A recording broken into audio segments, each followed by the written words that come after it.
அதாவது திருப்பூர் மாநகராட்சி எல்லைக்குள்ள உற்பத்தி ஆகக்கூடிய குப்பை சராசரியாக ஒரு நாளைக்கு 700 டன் உற்பத்தி ஆகுது. பெரும் குப்பை ஜெனரேட் பண்றாங்க, பல்க் வேஸ்ட் ஜெனரேட்டர்னு சொல்றாங்க.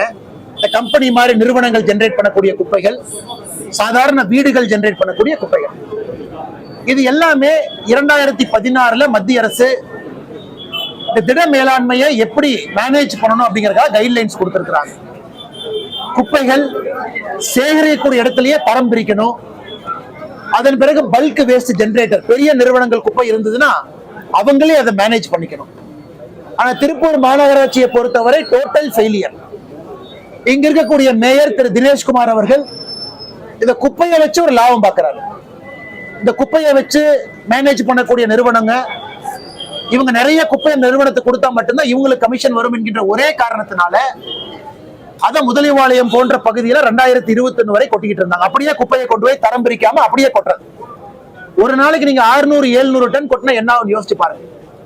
இன்னைக்கு கோர்ட்ல முதலிவாளையத்தினுடைய மக்கள் போய் பிரச்சனை செய்த பிறகு அது அங்கிருந்து இடுவாய் பகுதியில் இருக்கக்கூடிய சின்ன காளிபாளையத்துக்கு மாத்திட்டாங்க. இன்னைக்கு சின்ன காளிபாளைய மக்கள் பிரச்சனை செய்து கொண்டிருக்கின்றாங்க. அதாவது சின்ன காளிபாளையத்துடைய மக்களுடைய குப்பை 1 கிராம் அதுல கிடையாது.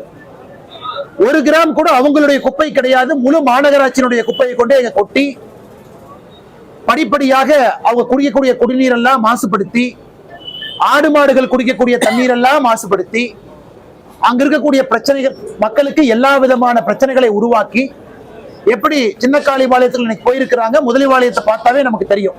குறை பிரசவத்துல குழந்தைகள் அங்க பிறக்கிறாங்க, ஸ்கின் நோய்கள். இது முழுவதுமாக திருப்பூர் மாநகராட்சியினுடைய பொறுப்பு. அவங்க ஜெனரேட் பண்ணக்கூடிய குப்பையை மாநகராட்சிக்குள்ளேயே தரம் பிரித்து அவங்க வேலை செய்யணும். இன்னைக்கு திருப்பூர் மாநகராட்சியில மட்டுமே 28 எம்சிசி என்பது குப்பைகள் மறுசுழற்சி மையம் மிஷின். 28 மிஷின்ல 5 மிஷின் மட்டும்தான் வேலை செய்யுது, 23 மிஷின் வேலை செய்யல.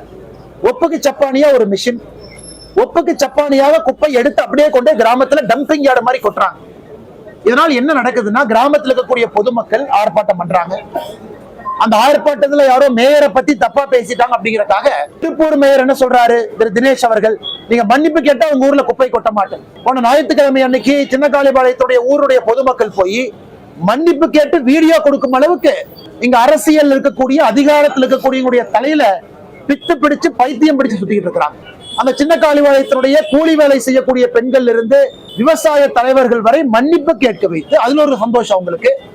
அதன் பிறகு குப்பையை கொட்ட மாட்டேன், நீங்க மன்னிப்பு கேட்டுன்னு அனுப்பிச்சுட்டு செவ்வாய்க்கிழமை காலையிலிருந்து மறுபடியும் குப்பையை கொட்ட ஆரம்பித்திருக்கின்றாங்க. அதுல 10 பேர்த்த கைது பண்ணிருக்கிறாங்க. பாரதிய ஜனதா கட்சியை சார்ந்த 6 பேரு, உள்ளூர்காரங்க 4 பேர்.